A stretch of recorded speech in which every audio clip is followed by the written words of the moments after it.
ورحمۃ اللہ وبرکاتہ۔ السلام علیکم ورحمۃ اللہ وبرکاتہ۔ وعلیکم السلام وعلیکم السلام ورحمۃ اللہ وبرکاتہ۔ یہاں پر دوبارہ سلام کرنے کے بعد جواب ملتا ہے، ماشاء اللہ۔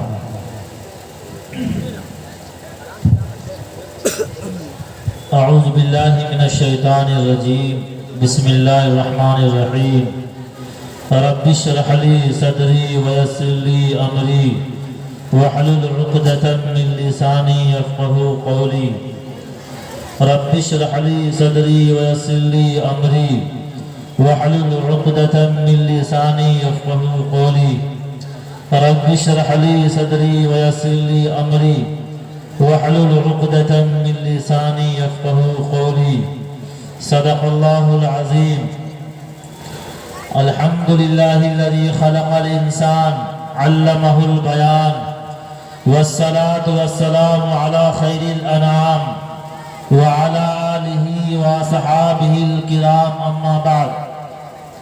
تعریف اس خدا کی جس نے جہاں بنایا، تعریف اس خدا کی جس نے جہاں بنایا، کیسی زمین بنائی کیا آسماں بنایا، کیسی زمین بنائی کیا آسماں بنایا، پیروں تلے بچھایا کیا خوب فرش خاکی، پیروں تلے بچھایا کیا خوب فرش خاکی، اور سر پہ لاجورتی ایک صاحبہ بنایا۔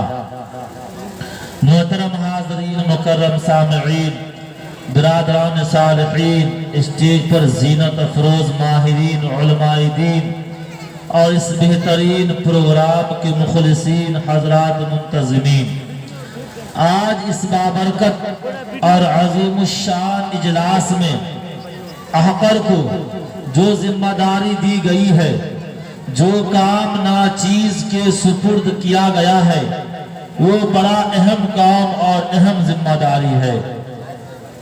ایک طرف یہ عظیم ذمہ داری تو دوسری جانب اپنی کم علمی اور نااہلی کی نگہداری، لیکن چونکہ بڑوں کا حکم ہے، بڑوں کا حکم بھی بڑا ہوا کرتا ہے، جس کی تعمیل ضروری ہونے کے ساتھ ساتھ بہت سے فوائد کا حامل بھی ہوا کرتی ہے، لہذا ان کے حکم کو عملی جامہ پہنانے کے لیے ہی میں آپ حضرات کے روبرو آنے کی ہمت جٹا پایا ہوں۔ خداوند قدوس سے ان الفاظ کے ساتھ دعا گو ہو کے ملامت میں نہ گر جاؤں، خجالت سے نہ مر جاؤں، ملامت میں نہ گر جاؤں، خجالت سے نہ مر جاؤں۔ خدا میری زبان کو تو فصاحت دے، بلاغت دے۔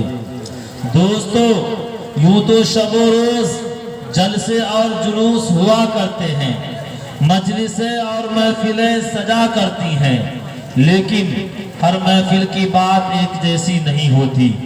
کوئی محفل دنیا بھر کے بکواس پر منحصر ہوتی ہے تو کسی میں بے حیائی کا علن اعلان مظاہرہ کیا جاتا ہے، کسی میں اردو کی شمع روشن کی جاتی ہے تو کسی میں قوالی کی صدائیں بلند ہوتی ہے، کہیں میلے وغیرہ لگائے جاتے ہیں، کہیں ڈھول اور تاشے بجائے جاتے ہیں۔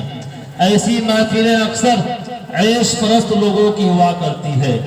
ان مجلسوں کا دینی مجلسوں سے کوئی واسطہ نہیں ہوتا، بلکہ میں آپ کو بتلاتا ہوں کہ دینی مجلس کسے کہتے ہیں۔ دینی مجلس تو اسے کہتے ہیں جس میں دین داروں کا جمع کثیر نظر آئے۔ دینی مجلس تو اسے کہتے ہیں جس میں اللہ اور اس کے رسول کی باتیں ہو۔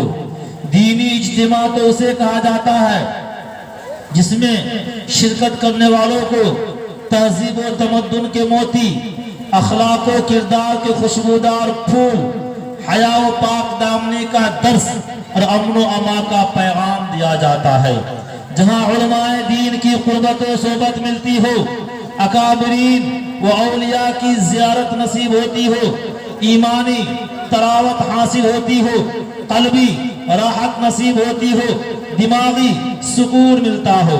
حضرات، آپ کو اپنی قسمت پہ ناز ہونا چاہیے کہ آپ کی شرکت ایک ایسے ہی مجلس میں ہوئی ہے جہاں برکت ہی برکت، رحمت ہی رحمت، منفعت ہی منفعت، فائدہ ہی فائدہ ہے۔ یہاں نقصان کا دخل نہیں، خسارے کا سوال نہیں، کیونکہ یہ کوئی دنیاوی محفل نہیں، سیاسی جلسہ نہیں، سرکاری سمیلن نہیں، مشاعرہ کا اسٹیج نہیں، قوالی کا آستھان نہیں، نہ تو اس میں کسی بے سر قوال کی کراہت آمیز قوالی ہوگی اور نہ کسی بے شعور شاعر کی بیہودہ شاعری۔ میں مذہبی اور اصلاحی شاعری کی مخالفت نہیں کر رہا ہوں، اچھی شاعری تو آقا کو بھی پسند تھی، آقا نے اچھی شاعری سماعت فرمائی اور تعریف بھی فرمائی۔ صحابہ کرام رضی اللہ عنہم میں بہت سے افراد شاعر تھے، اولیاء نے شاعری کی ہے، اتقیاء نے اشعار کہے ہیں، بزرگوں نے اشعار کے ذریعے اصلاح نفس کا کام لیا ہے۔ میں بھی تو درمیان میں اشعار کہہ رہا ہوں، لہذا اچھی شاعری مفید ہے۔ یہاں ایسی شاعری سے اعتراض ہے جس سے دنیا مقصود ہو، یہاں ایسی محفل کی مذمت ہے جہاں بندگان خدا کو خدا سے غافل کر دیا جائے۔ خیر، یہ محفل دینی محفل ہے، یہ مجلس رضائے الہی کے لیے سجی ہے، یہ اجلاس دین اسلام کے سرفرازی کے لیے منعقد ہوا ہے۔ یہ محفل انتہائی پاکیزہ محفل ہے۔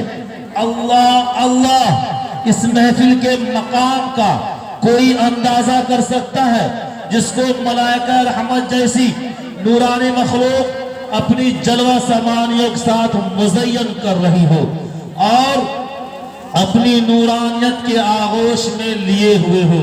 فرمایا، راست بازوں کے سردار، پاک بازوں کے سرتاج نبی رحمت صلی اللہ علیہ وسلم نے جس مبارک محفل میں ذکر خیر ہوتا ہے، ملائکہ رحمت پروانہ وار آ کر گھیر لیتے ہیں۔ رش کرتا ہے فلک ایسی زمین پر اسعد، رش کرتا ہے فلک، رش کرتا ہے فلک ایسی زمین پر اسعد جس پہ دو چار گھڑی ذکر خدا ہوتا ہے۔ تو میرے محترم بزرگوں، آئیے بلا تاخیر بلا تمہید میں آگے بڑھتے ہوئے آپ لوگوں کو ایک پیغام دیتا چلوں کہ آپ لوگ بخوبی واقف ہیں اور جانتے ہیں کہ کوئی جلسہ ہو یا پروگرام کسی نہ کسی اولو العزم صاحب فضل و کمال شخصیت کے زیر صدارت وقوع پذیر ہوتا ہے۔ چنانچہ آج اس نورانی و عرفانی اور نور و نکھت میں ڈوبے ہوئے تاریخ ساز پروگرام کی صدارت کے لیے جس عظیم المرتبت، رفیع الشان، مخلص زمانہ کے واقف کار شخصیت کا نام نامی پیش کیا جا رہا ہے، ان سے میری مراد عزت مآب عالی جناب حضرت علامہ و مولانا قاری نسیم صاحب قاسمی، صدر المدرسین مدرسہ اسلامیہ جھگروا مسجد دربھنگا ہے۔ میں بڑی امید کے ساتھ، بڑے یقین کے ساتھ ایک عظیم نام میں نے پیش کیا ہے، یقین ہے، امید ہے کہ میری باتوں کی تائید کی جائے گی انشاءاللہ۔